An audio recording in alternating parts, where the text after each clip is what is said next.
temas, sino habla y no calles, porque yo estoy contigo, y ninguno pondrá sobre ti la mano para hacerte mal, porque yo tengo mucho pueblo en esta ciudad. O sea, aquí habla de protección, Dios le promete protegerlo, pero aquí Pablo tuvo una promesa a través de una visión, una teofanía, o sea, fue algo específico también, fue algo para él. Y también Isaías recibe una promesa de parte de Dios, pero Dios se le manifestó. En Lucas 1:26 también sucede lo mismo, se les da promesa, no temas, ¿verdad? Entonces, es a través de el ángel Gabriel, ¿verdad? Dios nos da esas promesas a algunas personas en momentos de angustia, inquietud o crisis. No vayan a pensar que bueno, Dios se sigue manifestando, pero Dios se ha revelado a través de su palabra. No esperemos una visión. No esperemos una visión, ¿verdad? Dios ya se ha revelado a través de las Escrituras, ¿verdad? Hasta aquí terminan son 5 reglas generales de interpretación. Ustedes las pueden revisar, analizar despacito para poder interpretar las Escrituras. Son reglas generales. Las que les acabamos de entregar ahorita es una regla, es la regla número 6, es la primera regla general, es la primera regla gramatical. Y terminamos. Nada más que la 10 es algo larga, la 10 es un poquito larga, pero es la más interesante porque nos habla de las diferentes figuras literarias, o sea, la metáfora, el símil, la parábola, etcétera. Entonces, la regla número 6, me gustaría leerla nada más. Dice la regla número 6, las Escrituras solo tienen un significado. Las Escrituras solo tienen un significado y han de ser tomadas en su sentido literal y común. Ahí en la línea le falta la palabra común, a menos que el texto demande otra cosa. Esta es la primera regla o principio gramatical. Aquí ya vamos a entrar a lo que es la gramática, cómo se escribieron las Escrituras.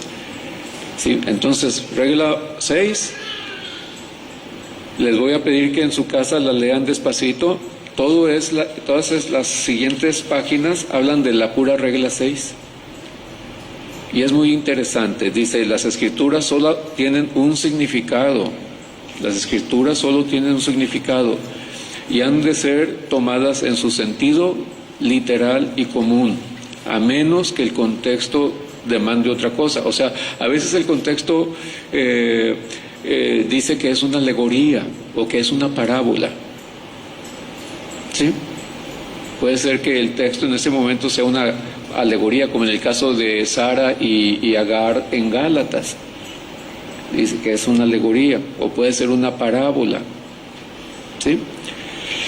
Pero por lo general debemos de tomarla en su sentido literal. Y común quiere decir la manera en que hablaban. Por ejemplo, vamos a hablar, en este minuto que me queda, vamos a hablar acerca de que en el hebreo hay modos de hablar, de expresarse. Los modos o los hebraísmos eran frases o palabras que se usaban en el lenguaje común, en el lenguaje que ellos hablaban y se entendían. Así como, por ejemplo, nosotros decimos, échame una mano, ven, échame una mano. Para nosotros es algo común, ¿verdad? Pero si viene un extranjero, ¿verdad? Échame una mano, ¿verdad? No, pues le dan la mano, ¿verdad? Es una manera común de decir ayúdame. Pero ese es un modismo. Es un modismo. Bueno, en la Biblia hay modismos. Y también, por ejemplo, el niño está dormidito, échale un ojo al niño. No, pues, estás suelto. No, es un modismo, una manera de hablar, ¿verdad? Sí, también, bueno, en la Biblia hay hebraísmos, hay maneras de hablar. Y eso es lo que vamos a estudiar a partir de esta sección. Principios gramaticales. Y yo pienso que es de lo más ameno y lo más interesante, ver cómo hablaban en aquel tiempo y en aquella época y lo que querían decir, ¿verdad? No se considera a quiénes van dirigidas y por qué dio esas promesas. Por ejemplo, en el caso de Josué, ¿verdad? Josué le encargaron una misión bien difícil y necesitaba ser fortalecido, y Dios le prometió que él iba a estar con él. Entonces fue una... Pero si lo tomamos desde un punto de vista de que es un principio de que Dios es omnipresente, ¿verdad? Y que ahora somos hijos suyos, y contamos también siempre con su presencia. Y aquí yo estoy con vosotros todos los días, porque a los apóstoles les encargaron una misión, y de hacer discípulos a todas las naciones. Entonces ellos también necesitaban ser fortalecidos, porque iba a ser una misión muy importante. Y Jesús les promete: he aquí yo estoy con ustedes todos los días. La misma promesa que se le hizo a Josué, también se le hicieron a los apóstoles, y por añadidura a todos los creyentes también se nos hace esa promesa. Sí, entonces por eso quise hacer hincapié en las promesas. Cada vez que encontremos una promesa en las Escrituras, ojo, a quién va dirigida y por qué. Y si desde el punto de vista de un principio también se aplica a nosotros, debemos de tomarla también nosotros.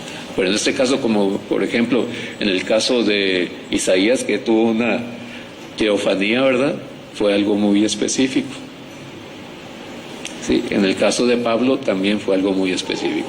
Entonces, está llena de promesas, gracias a Dios, pero hay que distinguir, ¿sí?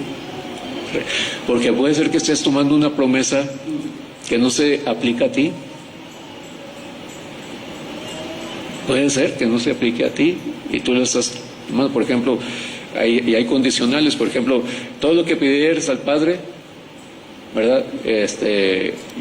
Nos lo va a dar, pero hay que leer, hay que ver que hay una condición también, que es una promesa condicional, que es la que más hay en las Escrituras. Bien, ¿alguna pregunta, alguna duda? ¿Cuál es su opinión acerca de la promesa que vemos en Hechos 16:31? Hechos 16:31. Sí, ¿cuál es la pregunta? ¿Esa era una promesa específica para él? Eso fue una promesa general. Podemos decir que es una promesa que se le puede dar a cualquier persona, ¿verdad? Porque la salvación es para todos. Desde el punto de vista de que la salvación es para todos, ¿verdad? Podemos decir que es una promesa general, ¿sí? Porque la expresión viene a raíz de que él preguntó: ¿qué debo hacer para ser salvo?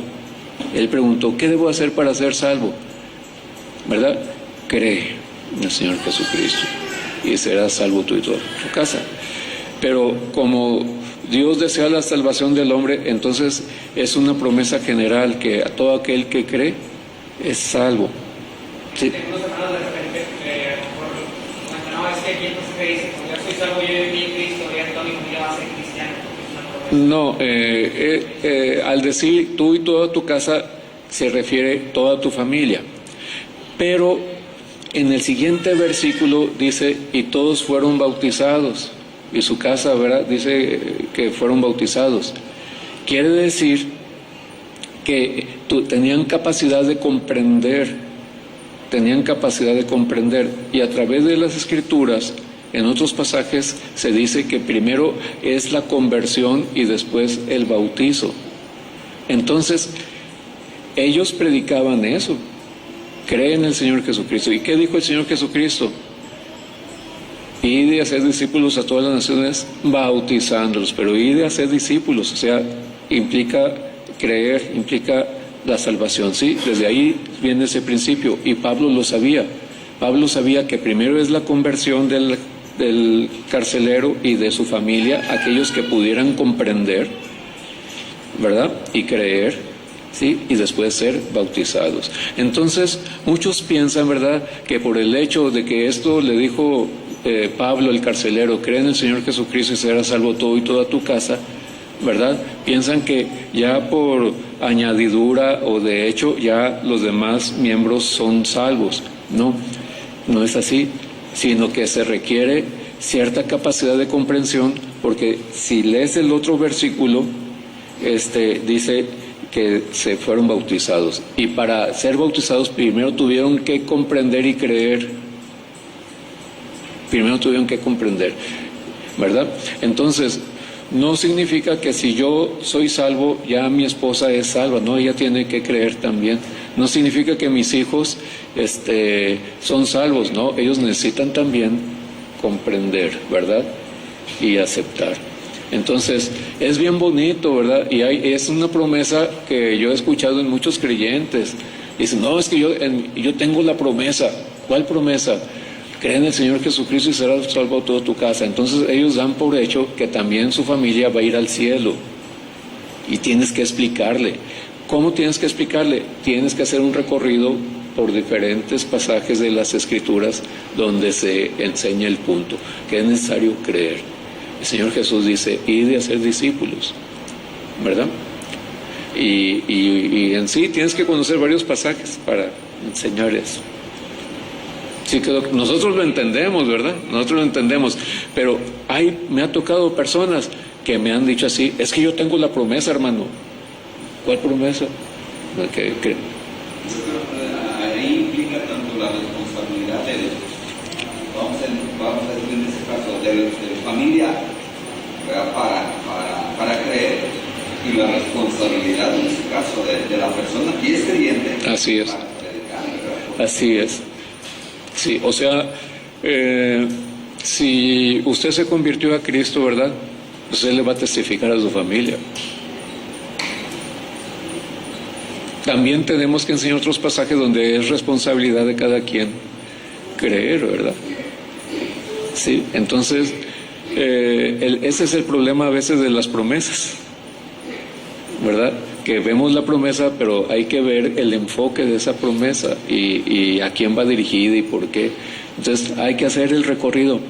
¿Por qué le dijo esto Pablo ¿por qué crees que le dijo Pablo esto al carcelero? Pues que el carcelero le preguntó, ¿qué debo hacer para ser salvo? Muy bien, cree en el Señor Jesucristo. Entonces yo te hago a ti la pregunta, ¿qué necesitas tú para ser salva o para ser salvo? Pues creer en Cristo. Bueno, pues cree en Cristo. Pero tú después vas a tu familia y les vas a decir que tú necesitas ser salvo, necesitas creer. Es bien bonita la promesa. Y créeme, Daniel, que hay personas, no sé si religiosos o realmente sean creyentes, que ellos dicen, yo creo en la promesa, es que yo creo en la promesa de que mi familia también es salva, porque dice, creen en Jesucristo y serás salvo tú y toda tu casa. Es que yo tengo la promesa, así me han dicho, es que yo tengo la promesa, dice. ¿Verdad? Entonces sí tenemos que aclarar nosotros, con mucha gracia, con mucha sabiduría. Bueno, ¿alguna otra pregunta? Bueno, vamos a orar. Muchas gracias te damos, Señor, por estos momentos, que cada vez tú nos permitas más sabiduría, más lucidez, más comprensión acerca de tu palabra a través de tu Espíritu Santo, porque sin Él nada podemos hacer. Necesitamos siempre la dirección de tu Espíritu Santo cada vez que leemos, que oramos, que estudiamos tu palabra, para que Él nos guíe. Él es el que nos enseña, Señor, y Él es el que, Señor, nos permite comprender tu palabra y nos guía, y también nos permite ser transformados cuando aplicamos tu palabra a nuestra vida. Muchas gracias por todo esto y ruego tu bendición con mis hermanos y que tú nos lleves con bien a nuestros hogares. En el nombre de Jesucristo. Amén.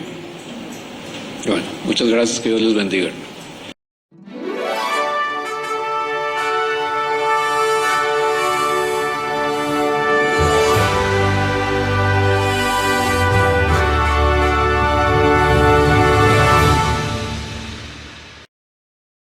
Esperamos que este video haya sido de bendición para tu vida. Te invitamos a que te suscribas y veas más videos como este en nuestro canal en YouTube. No te olvides de dar like y compartir el video. Visita nuestro sitio web en iglesiacvn.org, en el cual encontrarás diversos recursos para el desarrollo de tu vida cristiana. También te invitamos a que nos sigas en nuestras redes sociales.